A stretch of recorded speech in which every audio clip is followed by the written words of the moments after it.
Introduction. L'hermétisme, tradition ésotérique qui remonterait à l'Égypte antique, offre une vision profonde de l'unité et de l'interconnexion universelle.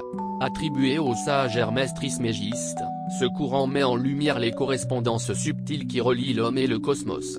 Plus qu'une simple doctrine, l'hermétisme est une invitation à découvrir la dimension sacrée de l'existence et notre potentiel illimité de transformation.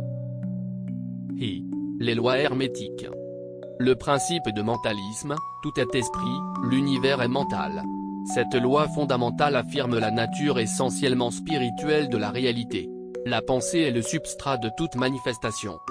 Le principe de correspondance, ce qui est en haut est comme ce qui est en bas, ce qui est en bas est comme ce qui est en haut. Il existe une résonance entre tous les plans de l'être et de l'univers.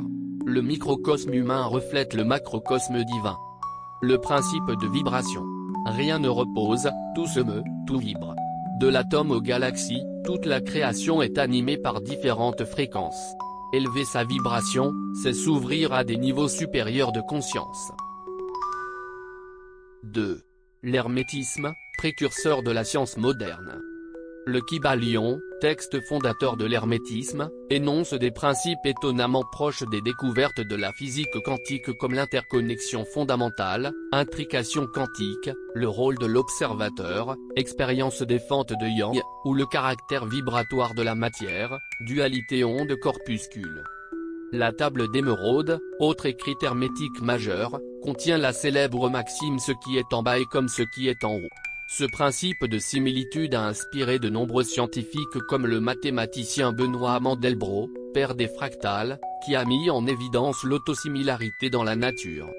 Le caducée d'Hermès, avec ses deux serpents entrelacés, évoque la structure en double hélice de l'ADN découverte par Watson et Crick. Ce symbole universel de guérison préfigure le potentiel d'autorégénération inscrit dans notre code génétique. 3. L'hermétisme et l'harmonie dynamique. Une vision holistique, en affirmant l'unité profonde du tout, l'hermétisme rejoint la perspective intégrale de l'harmonie dynamique. Microcosme et macrocosme, matière et esprit, visible et invisible sont les facettes complémentaires d'une même réalité.